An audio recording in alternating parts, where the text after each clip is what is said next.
They want to embrace diversity, but without balancing that with sufficient common ground, you do not get the benefits of diversity because you get fragmentation instead. What was the moment when you realized traditional models of organizational culture were missing something? Originally, the first job I had when I entered work life was the army. I was 10 years in the army as an officer, met international forces, met different cultures, and found out we do things pretty differently. Very differently, yeah. So that's the first kind of recognition. There are differences in the way we do things. Then I moved into business life, very different cultures, national cultures. And that's where it really struck me that if we don't understand which few contextual factors are really at play here, then we do not set the organization up for success. Then I became an external consultant out of appetite, actually, of this understanding what makes it work here. How do we really set leaders up for success in this context and that context? So it was kind of a recognition that leaders are put in different contexts. And very often they make choices about that context based on their own personal experience that they generalize to the new context. And as consultants meeting different organizations in very different industries, that's a challenge if we want to do it on experience. So that was the starting point. And I've never looked back because there's no doubt that those two handles in contextual leadership. One, you need to adapt your leadership to the context to be effective. Two, you need to shape the context to deliver on the organizational intentions. Those two handles, we need to become very concrete. And the challenge here is that we need to embrace complexity to arrive at simplicity. But the leadership literature seems to try to cut the chase and then go to simplicity and say, 7 steps to success, here you are. Right. And that doesn't work. So right. I think that was one of the things that I had trouble with going through my PhD and just like reading some things that come out, like the 7 steps to success or whatever. That doesn't mean that they're giving you a comprehensive plan, right? Like, and so like going through the PhD, like I remember they want you to take, and I think you struggled with this in your PhD, they want you to take a very small piece of it because it just explodes, the complexity explodes exactly. very rapidly. And so you just take a tiny little piece and we're relying on the people before to build on and the people after us to continue to develop. But it feels so wrong because it's not the whole picture. And you know that. No, and you can say that the starting point, Cindy, for my research was to solve a real life problem, which is that leaders face this complexity every day. They change the strategy, they need to align the organization.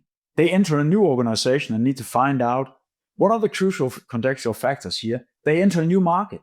They do a merger or an acquisition, which, by the way, most mergers and acquisitions fail because of misalignment in the contexts. Culture is part of it. Absolutely. But just as much structures and we do that work too. Yeah. Exactly. Yeah, it's and it's fascinating to watch that.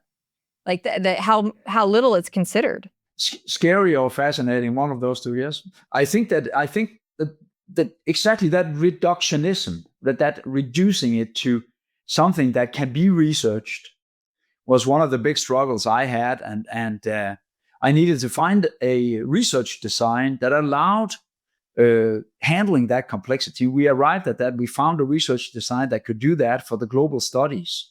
So taking that complexity and bringing that to 3 panels and getting their reflections on what can you influence, what works, how does it, what's the knock-on effects on performance and engagement, and then statistically arriving at agreement in these 3 panels and across those 3 panels that these contextual factors, they have a significant impact on performance and engagement and leadership.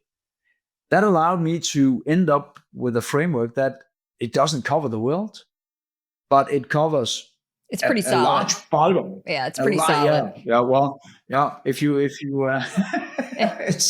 almost like a meta dissertation. if you can't do anything else with it, you can stack them, and then you can put something on top, and then it's really high. Or you can stop a door with it and do something. I don't know.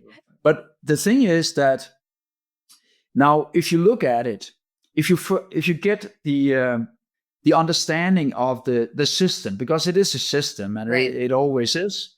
If you get that understanding, then it's not difficult to arrive at the 3-4 crucial factors, and that is the experience.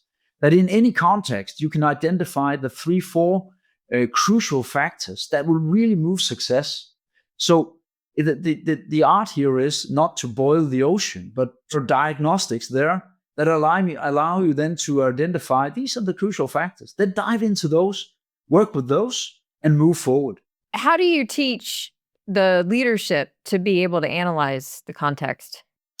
So that's a very, very good question, because now I'm running programs for people entering the vice president, president level in large scale organizations, and they need to acquire the practical way of working with the organizational alignment as part of their enterprise leadership.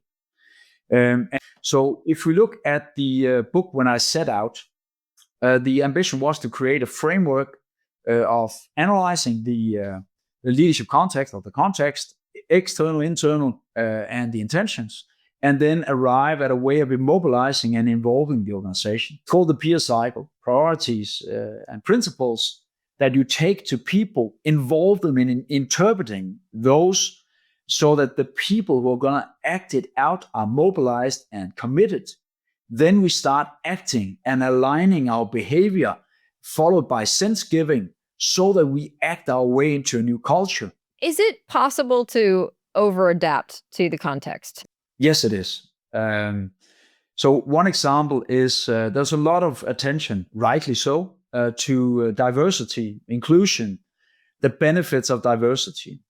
And that means that in the collaboration culture, if you look at that, there are dimensions of tolerance in there. So we need to expand our degree of tolerance to different viewpoints, different ways of being.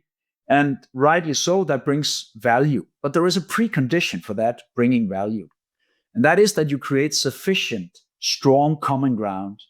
So you need some principles that you adhere to, values, ways of working, processes. So you need to build a shared common ground, which is people are educated in, dedicated to, involved, and that they internalize. Because that common ground is the precondition for releasing the power of the different perspectives from diversity.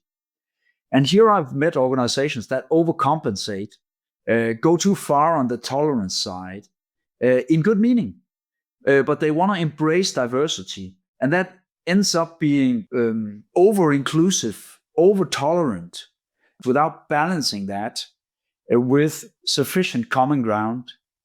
Then what's going to happen is that you do not get the benefits of diversity, because you get fragmentation instead.